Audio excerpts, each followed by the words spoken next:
Welcome to The Explainer.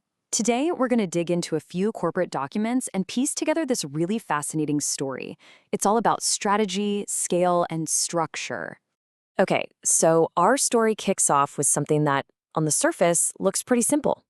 It's a 2020 announcement about Galena Mining buying a secondhand piece of equipment. You see, the director was pleased, but what on earth is a paste fill plant? And why was this deal such a big win? So paste backfill, it's absolutely essential for modern underground mining. The best way to think about it, it's like mortar for the mine. As you dig out all that valuable ore, you gotta fill the empty space back in. And this isn't just about keeping things neat and tidy. No way.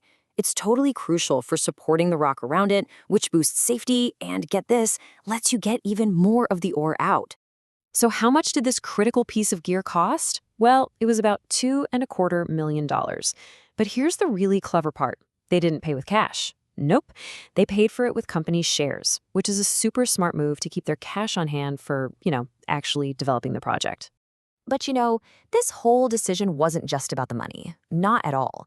This refurbished plant, it had a proven track record, it could actually do more than the project needed, and hey, it was ready to go right away. Now, compare that to a brand new one, which would have cost more, taken way longer to build, and might have even been overkill for what they needed. So you see, this wasn't just the cheaper option, it was strategically the smarter one. All right, so we'd established it was a super savvy purchase, but for what? What's the reason? This is where we need to zoom out and look at the bigger picture, the massive project this little plant was bought for. We're talking about the Abra Base Metals project. And wow, the first number that just jumps off the page is the project's pre-tax net present value, the NPV. We're looking at 553 million Australian dollars. Now, what that number tells you, basically, is the total estimated profit of the project over its entire life, all calculated in today's dollars. It's a huge figure, and it's screaming potential. And this isn't some short-term thing either. The project life is pretty substantial. The Abra mine is expected to be up and running for at least 16 years, just consistently churning out a high-grade mix of lead and silver. Okay, and that brings us to this number, the pre-tax internal rate of return, or IRR. It's projected at 39%. Now, in the mining world, or really any industry, that is an incredibly strong figure. It's a huge green flag for a financially solid venture. And remember that smart plant purchase we talked about? Well, it's exactly those kinds of decisions, controlling your costs upfront without cutting corners on quality, that help you get an IRR that looks this good. So, where is all this happening? The Abra project is located out in a pretty remote but really resource-rich part of Western Australia. And it's considered globally significant. Why? Because the size and the quality of what they found there, this lead-silver deposit, is just that big of a deal. And right here, you can really get a sense of the sheer scale we're talking about. The total mineral resource is estimated to be over 41 million tons of ore. That is just an enormous amount of rock, and it's packed with good grades of lead and silver. That's the foundation for that whole 16-year mine life we just mentioned. Okay, so we've seen the plant, we've seen the project it's for. Now let's zoom out one more time and meet the architects behind this whole massive undertaking. The company itself, Galena Mining. Now, if you take a peek at how the company's put together, one thing really stands out right away: the makeup of its board of directors. You've got 6 members in total, and the majority, 4 of them, are considered independent. And why does that matter? Well, this kind of structure is absolutely crucial. Having a majority independent board is basically a cornerstone of good corporate governance. It helps make sure that the big decisions, like which plant to buy or how to structure a massive project, are being made with the best interests of all the shareholders in mind. It's all about providing oversight that's free from any potential conflicts of interest. So, okay, how does a company set up like this actually work?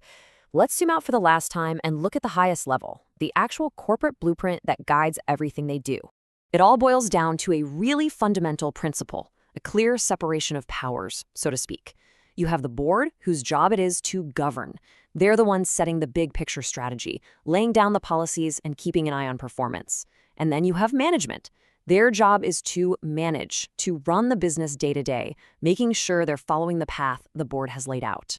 And the board's job isn't just one thing, it's a whole bunch of really important responsibilities.